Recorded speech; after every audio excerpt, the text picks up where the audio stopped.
Okay, hey there, how's it going?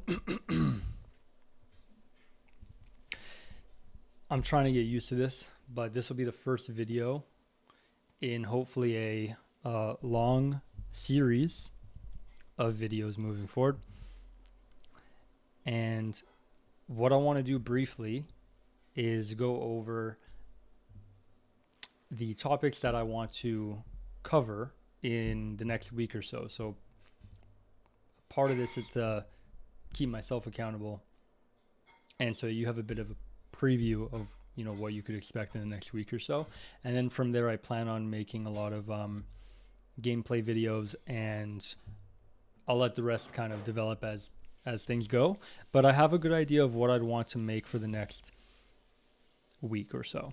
So without further ado, I'm going to gloss over the topics. So today, after I go over this, I am going to kind of summarize my first year playing FIFA Ultimate Team. So a tiny bit of background: I played the tiniest bit of FIFA like a long time ago, when I was a kid, basically. But I was never really particularly good. I didn't play Ultimate Team. I don't even really remember what year of the game I would have been playing, and I don't even know if Ultimate Team was a game mode at that time. I don't think it would have been, to be honest. But maybe another day I'll investigate that a little bit further. I'll do the math on that. I'll look back at it and I'll go into more detail. The details of that aren't really too important, but the background is this: two of my cousins who are my best friends, and they're both very much into following soccer. I myself played at a very high level locally, but throughout my life I wasn't as into following professional soccer teams, though I was passionate and still am to some degree passionate about soccer as a sport. Obviously, when I was playing very competitively, I was the most passionate about the sport itself. And again, that's something I can go into a lot more detail about in a future video, maybe dedicated to that as a topic. But I'm just trying to give a bit of context along the way here.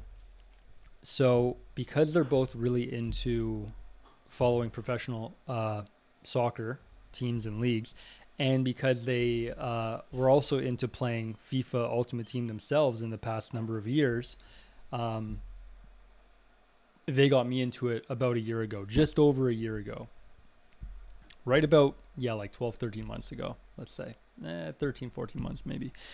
So this was my first year. This past year, being FIFA 23, was my first year playing Ultimate Team. And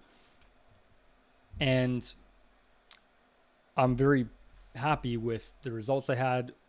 It's pretty funny to see like where I started at the beginning of the year in terms of my skill level and abilities, and where I've gotten over the year. And I think a lot of that is reflected in my record. So in a bit, I know I have in the background, I have like the loading screen up for FIFA 23 here. In a bit, I'm going to log into my account, go over kind of club record and stuff like that, go over a bit of explanation about it, how I started with like a record that was above 50-50 for sure, but nothing outstanding. But over the course of the year, I really learned the meta, got better, understood skill moves a lot better.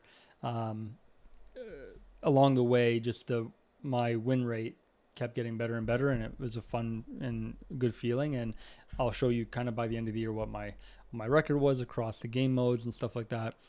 And so I'll go into that in a bit.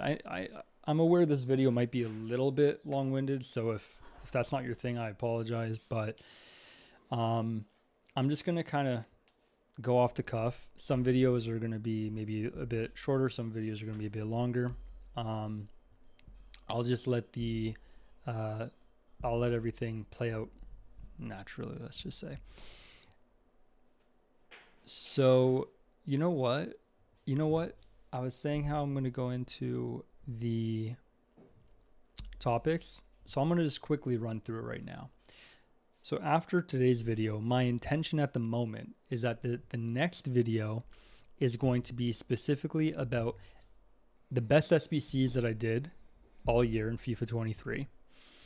I ran a no money RTG. That's kind of my gaming philosophy. I think a lot of people agree with that philosophy. A lot of people also don't, and that's cool, right? We could kind of I might even make a future topic about the difference in philosophies and why each of them have validity. There's validity to both ways of approaching a game. But just my personal preference is, generally speaking, beyond the price of the actual game itself, it's kind of fun to have constraints within a game. That's part of what makes it enjoyable. And the constraint is that you don't put like real life currency into the game, because usually that's just a quick route in a pay to win type of game, which FIFA definitely is to some degree. Obviously, there's a pay to win element in the game. Of course, if someone's a pro or someone's way more skilled than their opponent, even if their opponent has a team that's like significantly better, if a professional or someone who's a very high level player is still going to have enough skill to outplay a better team on paper, right? A better set of cards, right? In the hands of someone who's not as skilled.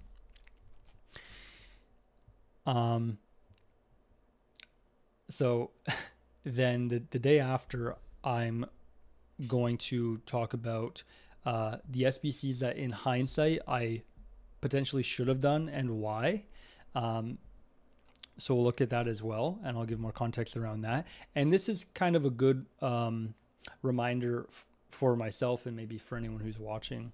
The best SBCs that I did and some of the good value SBCs that maybe I didn't do for the upcoming game being EAFC 24, they're pretty relevant topics, I think, at the start of this game cycle.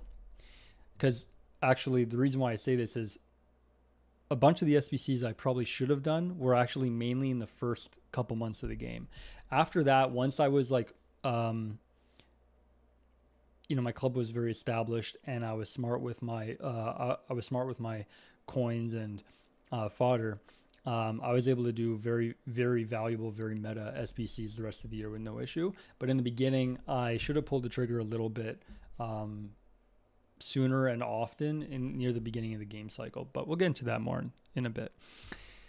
The day after that, I want to just briefly go over that. That'll hopefully be a shorter video, a few keys to the EAFC web app. And of course, there's plenty of people making videos. So of course, in some way, it's going to echo a bit of those things.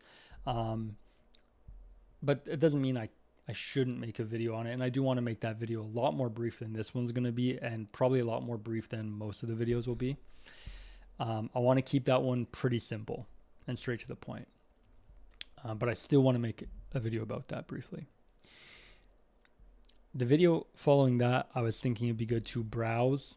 By then, I think that Footbin will have officially released a full database. As of me recording this first video right now, the actual full official database is not released on Footbin. It's released elsewhere as a kind of unofficial full database. But yeah, by then, maybe Footbin has it. It's a little bit more official. I'd like to dive in further at that point. Okay, if that's how it plays out. The day after that, I want to go over the 3 essential options that each of us have to spend the what comes with the Ultimate Edition game if you pre-ordered it. The 4,600, I think they're called FC points.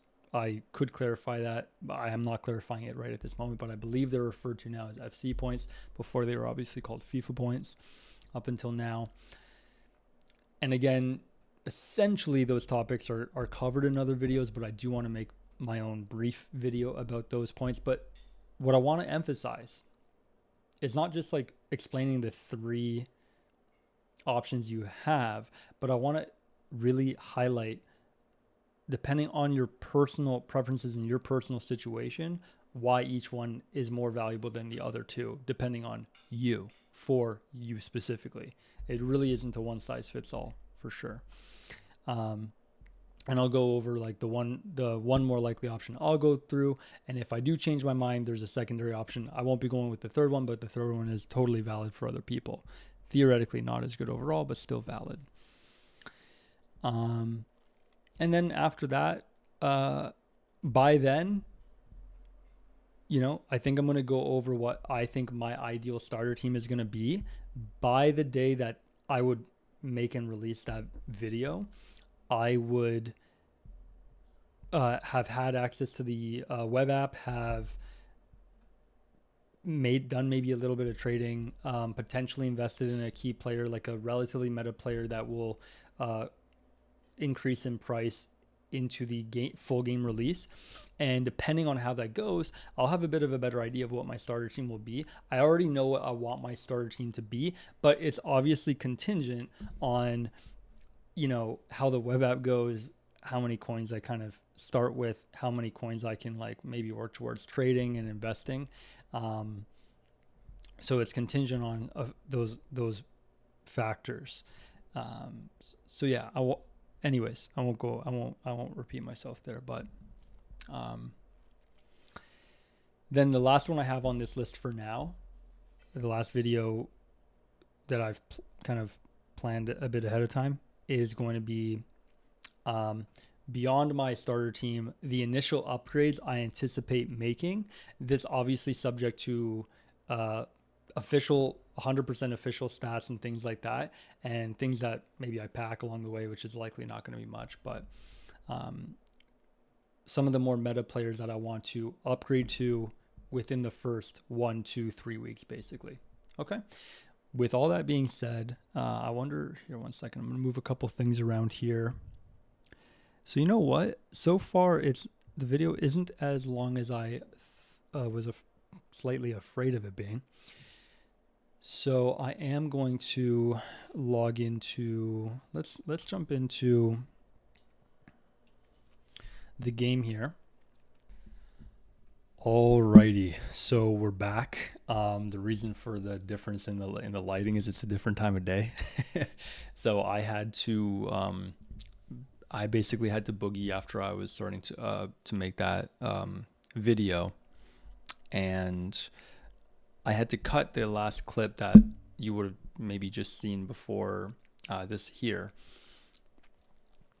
because I wasn't sure if this would be the case or not, but it was unfortunately the case that the in-game audio would have been obviously in hindsight, obviously to me, on the video, which the music itself is like copyrighted, right? So once I realized that, after making the full video, I realized, okay, I got to cut everything that led up to me logging into the actual game with the background music and just like summarize it basically. So that's what I'm doing now. Again, the main purpose of this video, the first segment of it was to gloss over what I want to upload each day in the next week. Part of that is going to hold me accountable to it, and part of that is just giving you a bit of a preview of what the video topics will be, and then from there we're gonna do a lot more like gameplay stuff and live EAFC 24 stuff is the intention here. That being said, we're just gonna dive into the club record. Basically, this is just, I want to recap the year. This was my first year playing FIFA Ultimate Team. I got the game like maybe a month or two before FIFA 23 came out earlier, right, this year, or a year ago almost, I guess. When I was younger, as I alluded to before, I think I did play a little bit like in a more casual setting with friends and stuff, but I was never I don't even know if Ultimate Team existed when I played a bit of FIFA when I was a bit younger, to be honest.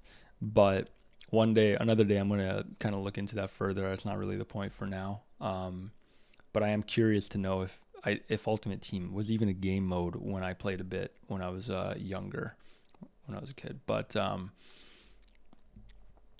basically, let's just dive in, okay? So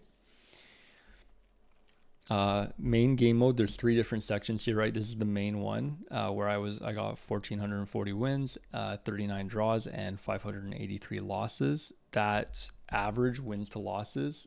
In this case, I'm not going to worry about the draws. They're neutral, right? So that's a win-loss ratio of just a hair under 2.47. So I was pretty close to 2.5, 2.5 to 1 for the year. Now, I'm going to do a bit of a weighted average over the entire club, but that's the main one. Most of my games, that's right about 2,000 games there. That's the bulk of the games I played in the year. Okay. So now let's go to play, and we're going to go to 2 sections. So one of them is going to be, we'll just skip over to, we're going to go to friendlies in a sec. Let's go to online draft. Pretty straightforward here. I stopped at 100 wins in the draft. Game mode, I had 38 losses, and I did 51 draft entries, and I won the entire draft 12 times. So about 1 in 4 drafts, I won the entire draft, and I got close to well, not that close to 3 to 1, but like, let's do the quick math on that real quick here. 100 over 38, 2.63 and a little bit to 1. So my draft record was a little bit better than my record in the main sections of the game. And what's funny about this to me is that this is really the only game mode where I recall on 1 or 2 key occasions playing a hacker. It kind of sucked because these occasions were in the last game of the draft, and basically they would have some sort of hacks where they would like auto win. Basically, I don't recall the exact way it happened, but it would basically like kind of lag or kick the game out. And then I remember I was beating one of them, and somehow I ended up with the loss. Like it just in the draft, it part of it kind of indicated like I won, but I lost the draft, and it gave me the rewards as if I lost the last game, and it didn't count towards winning a 4 in a row. But anyways, that's just a random side note. To be fair, I hardly played hackers all year from what I can tell. That was not really an issue. I know some people had more of an issue than others with that, but I don't feel like that had a big impact on my kind of experience throughout the year. But that's that pretty much. I never did any offline drafts. And the last one we'll go to is friendlies. This was where my favorite game mode was. I was a huge fan of the Silver Stars game mode. I loved that game mode. I didn't know about it right at the beginning of the year. I didn't play it right in the beginning of the year. But I think once there was that Winter Wildcards and T-Stay, and there was like World Cup swaps, I think it was, that was associated with the game mode. From then on, I started to play, and I had a lot of fun.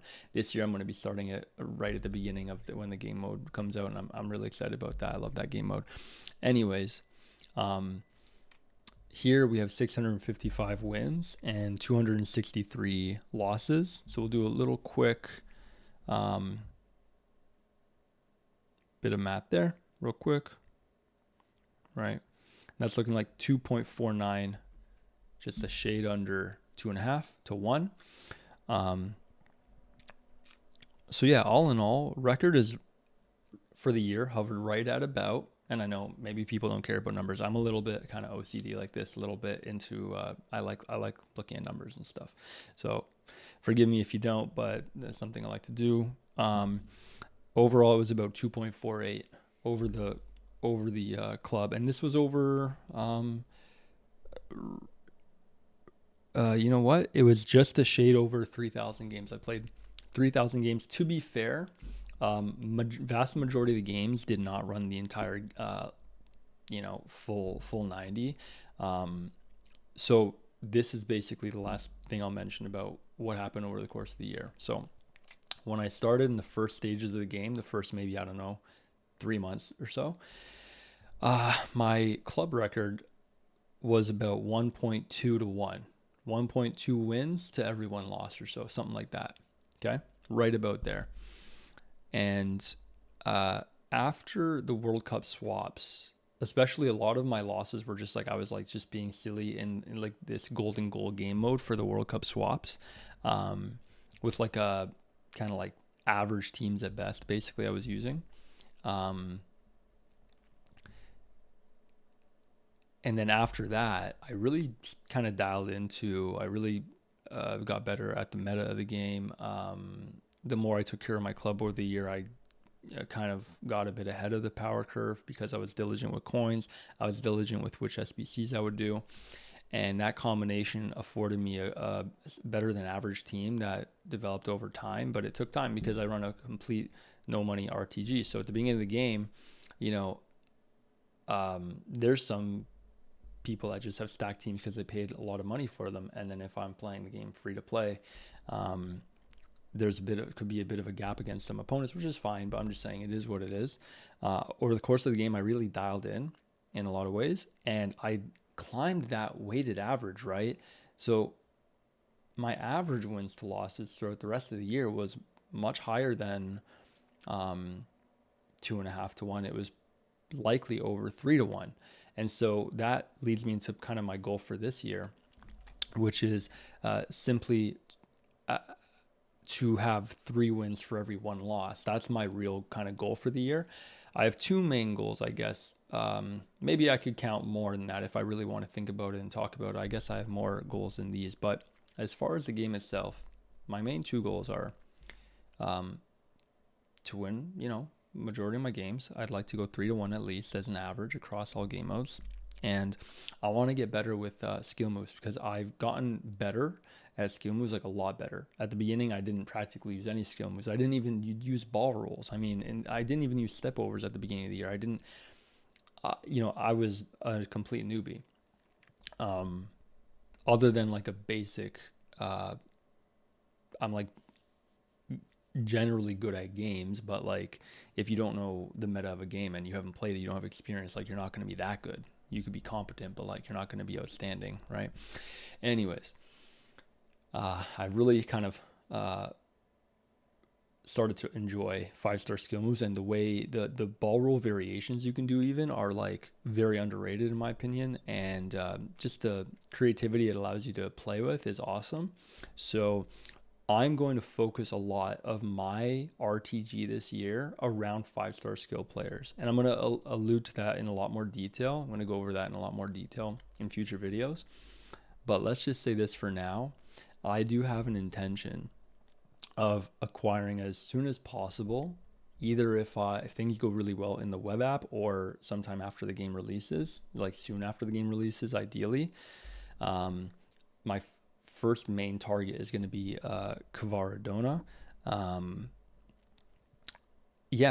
5-star, good. He's hard to link, but I don't mind that. So I think he's going to be relatively affordable for what his stats and being 5-star, for those stats, I think he's going to be relatively affordable versus like a French or Brazilian player in, say, like the Premier League with those same stats would cost. I'm going to assume they'll cost 3, 4, 5, maybe up to 8 to 10 times as much as what he would cost because he doesn't have good links, basically. He doesn't have meta links. Anyways, but I'm going to link him in a way that, at least that's my intention. Anyways, I'm going to leave it at that. If you've been watching, thanks for tuning in. And I'll see you in the next video. All right. Take care.